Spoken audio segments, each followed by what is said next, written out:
Yes. Hello? Yes, this is Jackie speaking. Hi, my name is Tony, and this is Every Frame a Painting. Some filmmakers can do action, others can do comedy.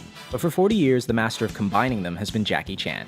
These days, there's a lot of movies that combine funny scenes with fight scenes.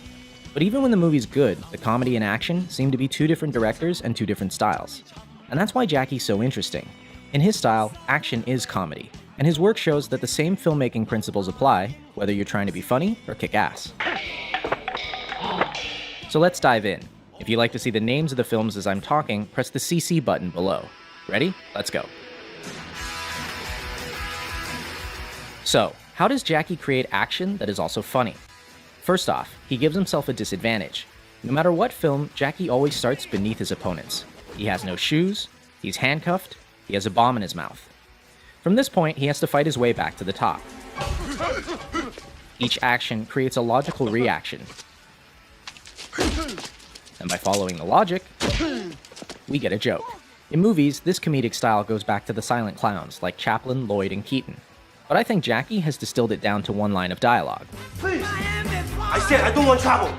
Because he's the underdog, Jackie has to get creative, which brings us to point number 2. He uses anything around him. This is the most famous aspect of his style. Take something familiar, do something unfamiliar.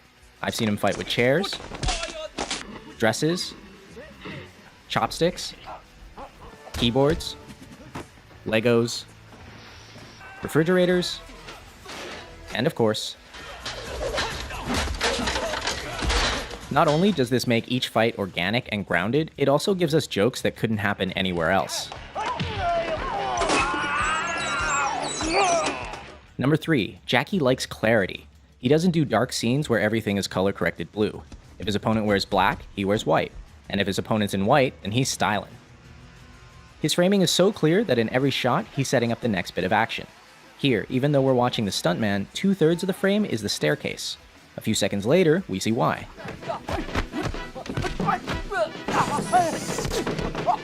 He keeps things clear by rarely using handheld or dolly moves. Like an American movie, you can see there's a lot of movement. When the camera angle movement, that means the actor, they don't know how to fight. In slow motion, you can see how the camera operator swings around to make the hits seem more violent. But since Jackie can fight,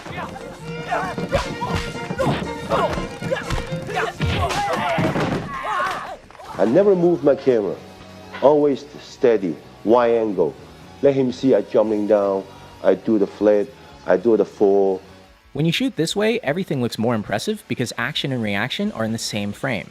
Notice how you can always see Jackie, the car, and the wall at the same time. But a similar stunt from Rush Hour 3 never includes all of the elements in the same shot, and it doesn't work. The same principle applies to comedy. This shot, directed by Sammo Hung, shows us the punch, the bad guy's face, and Jackie's face all in one. Now check out the same gag in Shanghai Noon. Here, action and reaction are separate shots. It kinda works, but not nearly as well. Why don't more directors do this? Because of number 5. They don't have enough time. Jackie is a perfectionist, willing to do as many takes as necessary to get it right. And in Hong Kong, he's supported by the studio, which gives him months to shoot a fight. And the most difficult thing is when I throw the fan and coming back, more than 120 tick. Those kind of scenes, oh, Jackie, good. It's not good. You can do it. Except, do you have the patience or not? When I rewatch his work, these little things are the ones I'm most impressed by. He doesn't need to do them and they eat into his budget, but he still does them because he wants to. And it's that going above and beyond that I respect and admire. But in America, they don't allow you to do that, because the money just poof. And his American work is missing something else. And there's a rhythm also into the way that the shots are performed and also the way they're edited. And Jackie said something very interesting that, that the audience don't know the rhythm's there until it's not there. Jackie's fight scenes have a distinct musical rhythm, a timing he works out on set with the performers. Ready, action, stay where you are. Stay where you are, don't chase me. Boom, boom. Then, boom, see? Everybody looks good. Even experienced martial artists have trouble with it. In his earliest films, you see him learning the timing from Yuan Heping, and it's very much like Chinese opera. But by the mid-80s, working with his own stunt team, he had something totally unique. In America, many directors and editors don't understand this timing, and they ruin it by cutting on every single hit. But in Hong Kong, directors hold their shots long enough for the audience to feel the rhythm.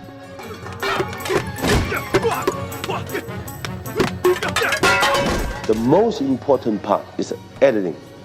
And most of the directors, they don't know how to editing. Even the stunt coordinator, they don't know how to editing. Hong Kong directors like Jackie and Sammo cut a particular way. In the first shot, you hit your opponent in the wide. In the second shot, you get a nice close-up. But when you cut the shots together, you don't match continuity. At the end of shot 1, the elbow is here. At the beginning of shot 2, it's all the way back here. These 3 frames are for the audience's eyes to register the new shot, and they make all the difference. I'm start from here, here. But 2 shots combined, this is zone. That's power. In other words, show it twice, and the audience's mind will make it one hit that's stronger. By contrast, modern American editing doesn't show the hit at all. At the end of shot 1, the leg is here. At the beginning of shot 2, it's in the same place, going backwards. But because they cut at the exact frame of the hit, it doesn't feel like a hit. A lot of people think this is because of the PG-13 rating, but even R-rated films do this now. It looks like a bunch of people flailing around, instead of a bunch of people getting hurt.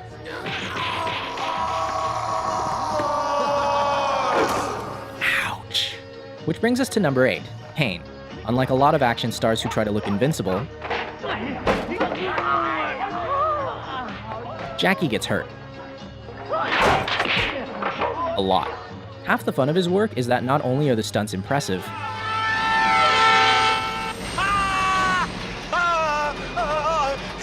there's always room for a joke. Pain humanizes him, because no matter how skilled he is,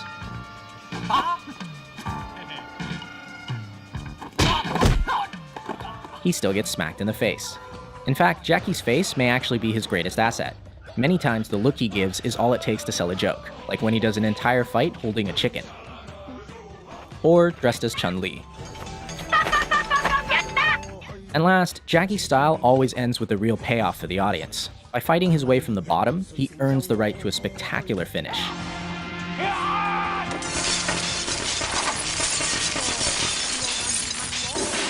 He doesn't win because he's a better fighter, he wins because he doesn't give up. This relentlessness makes many of his finales really impressive and really funny.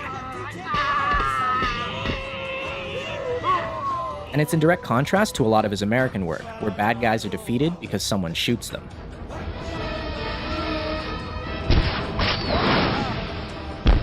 Come on! But most of all, I think Jackie's style proves something. Action and comedy aren't that different. In both genres, we want to see our best performers. And I think a lot of modern action directors are failing completely. These actors are skilled artists, some of the best in the world. Why are the directors so unskilled? Why am I paying money to not see the action? Whatever you do the best you can, because the film live forever. No, because you know that they're raining and the actor don't have time. I said, would you go to every theater to tell the audience? No, the audience see on the theater, good movie, bad movie, that's all. Exactly. This work will last. And on that note, I leave you with the greatest death scene in film history.